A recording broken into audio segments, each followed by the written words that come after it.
What's good, people? Welcome to season 2023 of Something That Should Be Talked About, where we talk about some things that should be talked about. I'm your host, DJ Shabak, aka Darrell Lewis Shabak.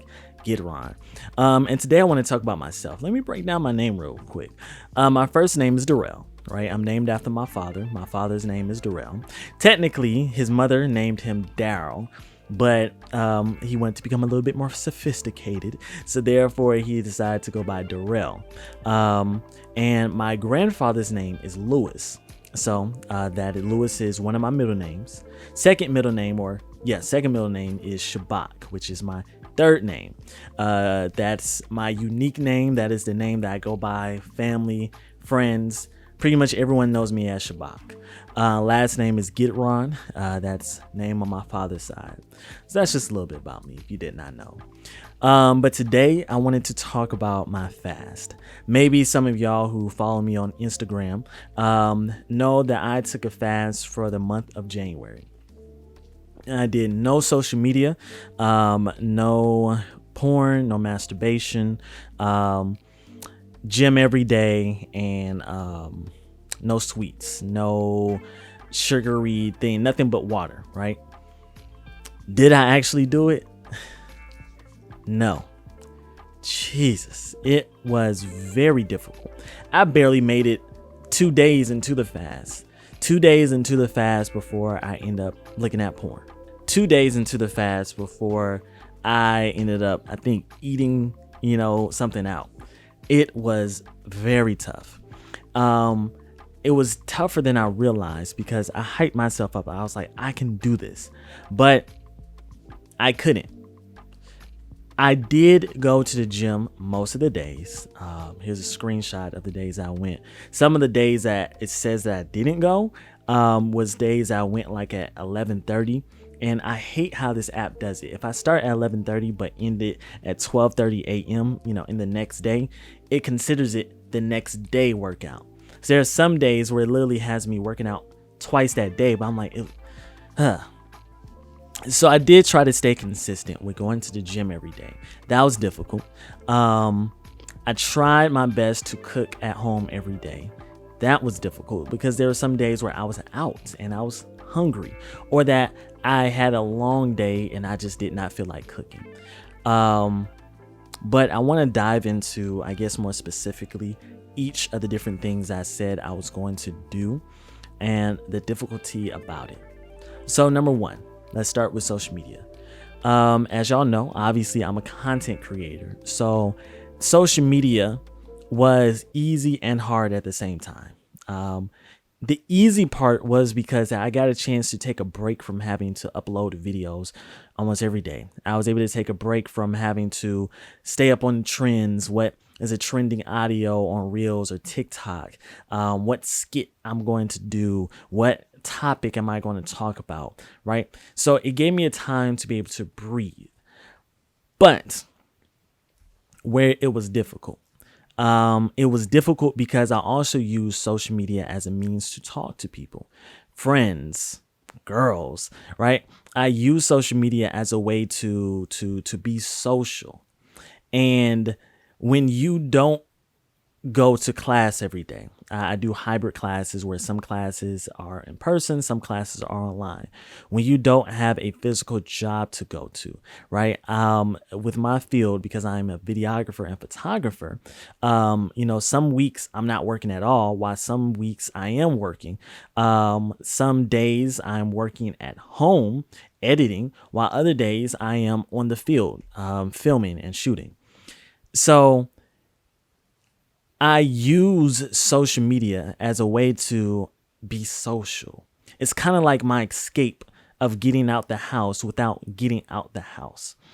It's difficult, different friends that I may have to be like, hey, you want to link up? It's difficult for different people's schedule, right? Just vibes. Sometimes you have this friend you may party with, but they're not necessarily someone you chill with. This friend you chill with, they're not necessarily someone you party with. So it's difficult sometimes to get out, especially with, after the pandemic and the lockdown, where you started readjusting your life to be at home.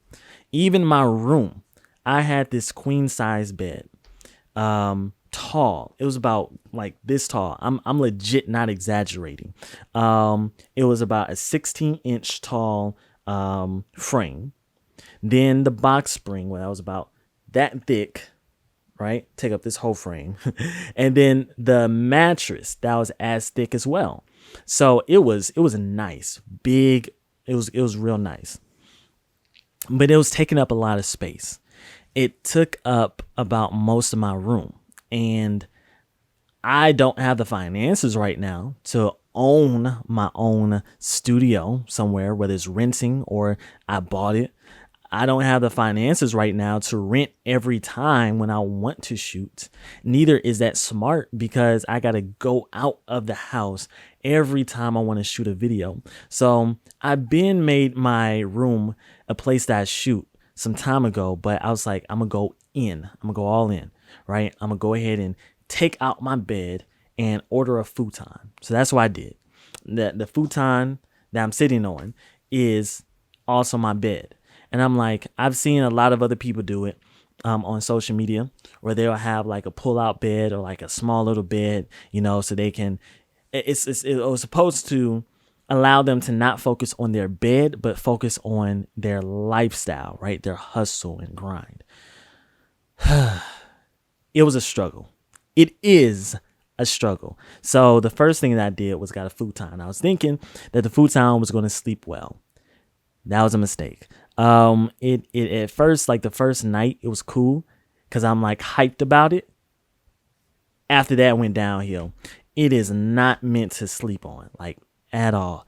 So now I'm in the process of getting a pull-out sofa, but I don't want to get one from like, you know, Goodwill or something like that. You know, something that someone already been on. I'm trying to get a new one, but it's like $900. I'm like, $900? Jesus, can I like put that on credit or something? So I'm in the process of getting that. I'm saying all this is to say, I changed my room to be my content room. So I don't end up going outside that often sometimes because I have everything I need here. Right? Especially, like I said, when you have the internet. So social media took a toll on me, or not having social media took a toll on me socially because I was antsy to text people, to chat, right? Like I said, talk to girls, you know? And it really, I guess, did a number on me. Now, the positive that came out of it, sure, it allowed me to focus in a little bit more on other things that I need to do. Right. But man, there was days where I'm like, I am bored. And I was going to my phone. I'm like, well, technically YouTube isn't social media. All right. YouTube shorts. So it was difficult. It was very difficult not having social media. And I ended up cheating.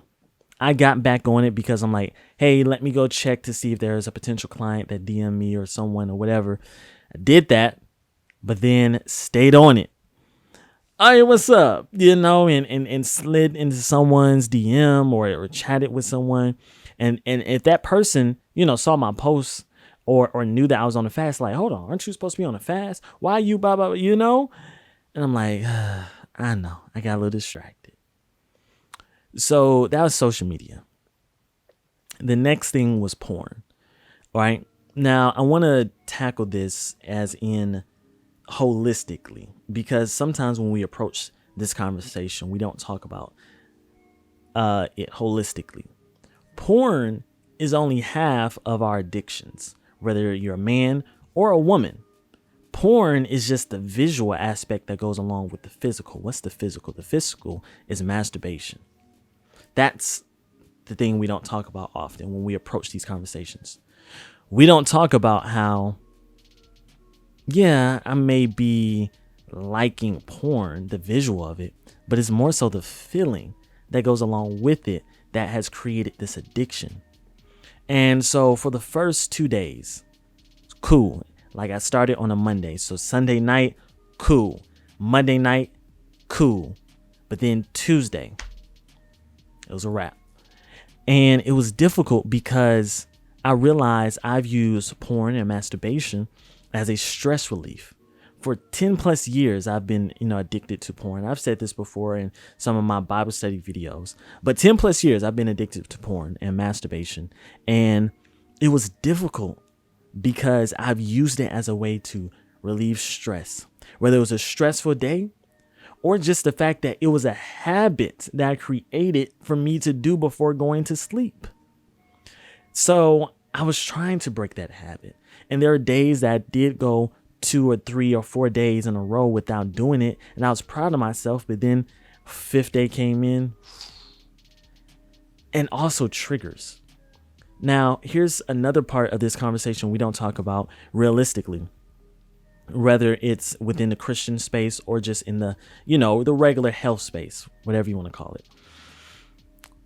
Triggers is everything. It's more than just that thirst trap, that girl who's thirst trapping on Instagram. Triggers is any and everything, especially when you are going periods without masturbating, right? Without looking at porn, right? It could just be the fact that you're watching TV and there's an attractive woman that popped up. She could be fully clothed. She could be a Muslim with the whole thing, but you're able to see her face like, dang, she fine. Now it's like, let me go look up Mia Khalifa. See how you know that? How you know who she? How you listen on this channel? We keep it honest, open, and transparent. All right. I'm not afraid to admit I know who that lady is. All right. I think most people do if you've dibbled and dabbled in porn. But everything is a trigger. But that's the first thing, to breaking a habit is realizing, what are your triggers, what causes you to do things. And honestly, I've realized everything was. So it wasn't the triggers to cut out. It was the discipline. The discipline to put my phone on the other side of the room. I felt in that. I was doing it the first week or two, putting my phone on the other side of the room. But then I'm like, well, I'm just texting this friend, right? Like, this is no biggie. But maybe this friend and I were having a conversation and then it triggers me. Or maybe it's not even a conversation. It's just the fact that I got the phone in my hand. It's just one click away. Or the fact that you're scrolling through your old gallery and like, I forgot about that. There's so many triggers. So it goes to the discipline to know what? Nope, put it on the other side of the room. So that's what I struggle with. So did I go the whole month with? Nope, I barely made it the first week. So that was correlating porn and masturbation. Then you have what I said, I was only going to cook. At first, it was great. All right, cool. Go downstairs. Breakfast, lunch, dinner, breakfast, lunch. It was cool. But like I said in the beginning of the video, it was difficult when days where I was already out. I didn't bring lunch with me. So I'm like, let me go ahead and get this Chick-fil-A, man. Especially I do Uber Eats in between my jobs. And so picking up people's fast food or food from a restaurant and then, for several hours and then just expecting not to get hungry oh my Lord. Why did I tempt myself like that? So I'm like, all right. No. I'm gonna have time. I'm gonna have time to go home and then do this. No, why did I do that to myself? So what I did, end up getting some Chick-fil-A. I'm like, man, God, you're just gonna have to forgive me on this one. All right, this the Lord's chicken anyway. But it was difficult because I was out. I needed to eat something. I was hungry. The second part that was difficult with it was when I had a long day. Right. So working long day. And I'm like, it's going to take me about 2 to 3 hours to cook. I don't feel like doing it. When I cook, I don't just heat up something and just, I cook. OK, I don't necessarily do everything from scratch, but I am cooking things in a way that it tastes homemade. It's not like I just popped it in the microwave or an air fryer. So it was difficult on those days as well. Juice or the water thing was pretty good because I don't know. I need to go to the doctor to get it checked out, but I'm already naturally dehydrated. Like most days, like right now, as soon as I finish this video, I'm about to jug a bottle of water. I'm already mostly hydrated. So I rarely drink juice like that because after I drink juice, I need water. So I just be on water anyway. But when it came difficult was going to like a function and, you know, I was drinking there. So I'm like, all right, I have a little sip or whatever. Boom. Or the simple fact of I'm craving juice. You know, we all know, you know, how you be craving that sparkly taste. Oof, man. I'm not talking about alcohol. I'm talking about like just like bubbly drink, soda, whatever, you know. So that was difficult. But the things that did come the easiest, two things: working out and reading my Bible. I pretty much did that consistently every day.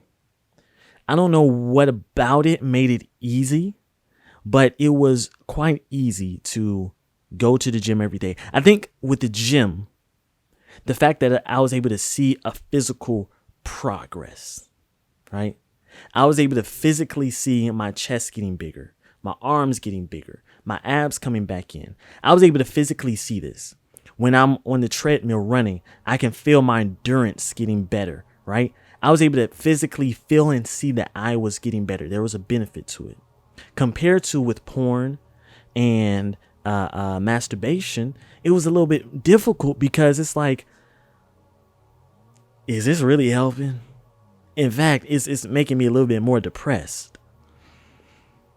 And it did. Some days, you know, not masturbating or not watching porn made me depressed because I realized one of the deeper issues with me and with a lot of people when it comes with porn and masturbation is the lack of a partner, the lack of emotional and physical intimacy.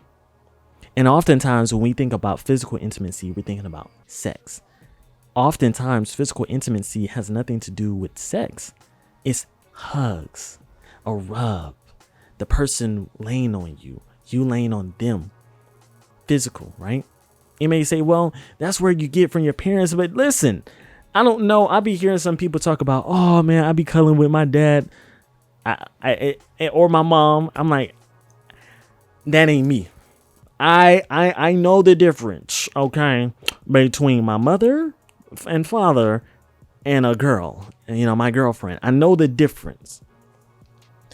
But sometimes you just be needing a physical touch from even friends, right? Because I think also, at least for me, there's something that subconsciously reminds me that, well, your mom and dad is always going to love you. But these friends or this girl that you're interested in doesn't have to, but they're choosing to. And so it's something when you get a full embrace from your bros, from your women friends. You know, I was about to say female friends, and I'm working on not saying female friends, but saying women or lady friends, right? But it's something when you get that full embrace. And I realized, side note, I don't like getting hugs from everyone because everyone don't know how to hug. If you hug like that, don't hug me. Save your hug. I do not want to hug you. If you want to hug me, full embrace. Now, if you're a woman, I understand you can still do a nice full embrace with that side hug. You know, like come in, lean in a little bit. You know, 2 seconds, right? And then move on. But y'all who be doing like, it's like shaking a man's hand and he's flabby. What? Side note, but anyway. I realized I was depressed sometimes without watching porn and masturbating, and why I'll be depressed after watching porn and masturbating is because you actually crave the physical touch of a woman. And it's not necessarily sexual. You just want someone to hold you, to be there. And once you realize and understand that, it makes it a little bit easier to adjust things in your life, because it lets you know that I am not a bad person. I'm not like just this perverted person who's just watching porn and masturbating. Oh my gosh. People be like, man, it's not easy as just stopping. especially when there's deeper psychological things with it. That's the importance of therapy. But back to what was easiest, right? So going to the gym, I think it was easier because I was able to see a physical progress, and I was proud of myself. Also, the app was keeping the streak, right? So I was able to physically see it on the app as well. And the Bible, right? Reading the Word of God. So I read the Word with commentary. So it is this website called The Enduring Word, and basically they take some theologians' commentary on pretty much all the scriptures, right? Every little verse, chapter, right? They have commentary on it, and they put it together in this one reading. So therefore, you can just read it pretty much as if you was reading the Bible.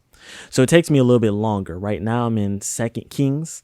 Man, a lot of these kings were corrupt. Like King David, like he was the top, and then it just went down from there. Even Solomon, the wisest king, had a less of a relationship with God than King David. Anyway, that was also easy, I think, because it was a direct connection to God. I felt as if this was the least that I can do for my relationship with God. And I still feel like that. It's like right now, it's 2:33 today, p.m. So I have not yet done my Bible study, but as soon as I finish this video, as soon as I finish this podcast, I'm about to do the Bible study, because I feel this sense of this is the least I can do. So I don't know, if that's really what it was or what exactly, but it was also easier to do that.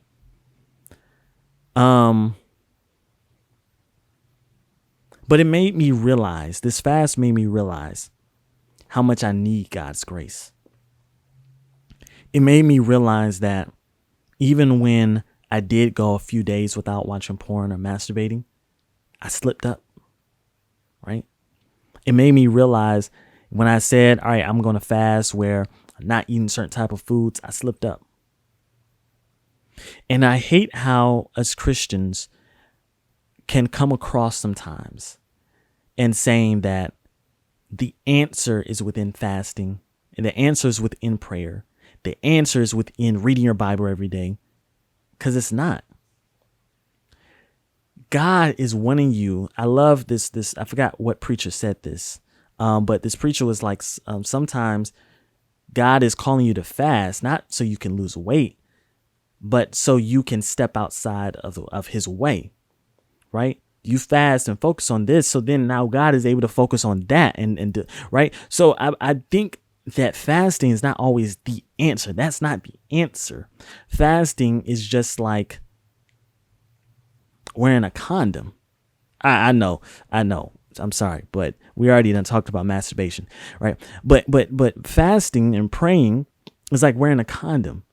If you don't wear a condom, you may not get her pregnant, right? I'm not going to go into the details, but you may not get her pregnant, right? But wearing that condom solidifies the fact that there's a great chance that you won't. Can something still happen? Obviously. But that condom gives you a great thing that it probably won't happen. And that's where fasting and praying is that it sparks that drive to have a deeper relationship with God, right? It gives you that push to be more intentional, right? To not allow certain things to go under the rug. Because when you think about it, when's the last time you really worshiped outside of just church? When's the last time you really prayed outside of worship at church? Like, and fasting and praying gets you to have a more intentional relationship with God. Here's where I do differ from a lot of Christians' opinions. I don't think fasting and praying should be something you're doing every day. I think that it is seasonal, right? I think it also depends on what it is that you're fasting from, right? If you're fasting from porn, that's then great. Like that's something I wouldn't even say that's a fast. That's just you trying to get control of your vice. But some people go as far as fasting from, circumstances or people. And I'm like, that's great to do it, but don't put yourself in a position to where you can fail and feel bad about it. Set a goal. Hey, this week I'm a fast, right? What happens after that week, I don't know. If I feel compelled to continue it, then sure.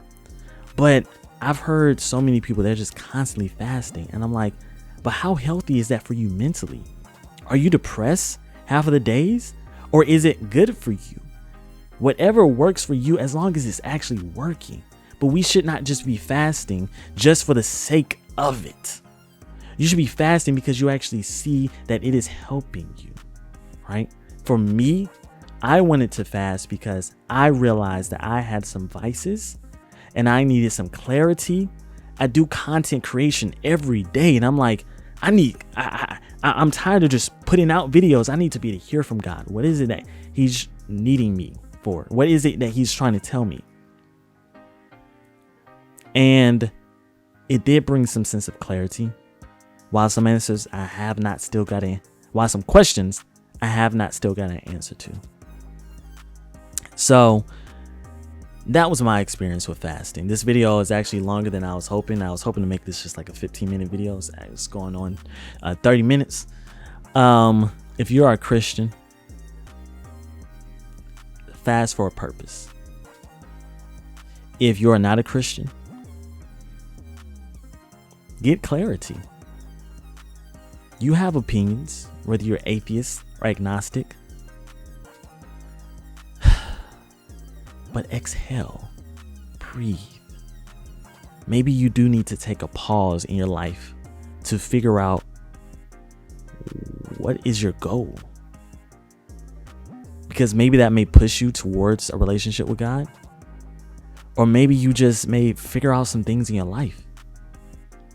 I'm a Christian, and maybe you're watching this, you're not a Christian. I can't convince you to be a Christian. All I can do is give you my own personal experience, and that having a relationship with God and Jesus has really helped me in the bad times. Forget all the good stuff. That's easy to talk about. But in the worst times, the thing that has kept me from committing suicide has legit been God. Not because he spoke to me, not because he took the knife out of my hand. No, because I believe that God is so great that this season is going to help me in the future, and that I'm going to be able to talk about this season later. And I'm actually in that season where I'm able to look back on 2018 and 2019 and be like, wow, those were some of the worst years of my life, but I've gotten better and I've done better. So I want to encourage you to fast. Maybe you'll be better than me. Maybe you will be able to go weeks. I had a brother in a small group the other day who was saying he went 11 months without watching porn and without masturbating. I'm like, bro, I could barely go 11 days. I had another bro in a small group who was like, he got delivered. Like he legit went into like a deliverance service. He got delivered from, lust. I'm like, hey, commendable to you. But it made me realize I need the grace of God, because I can't do it on my own. Can you?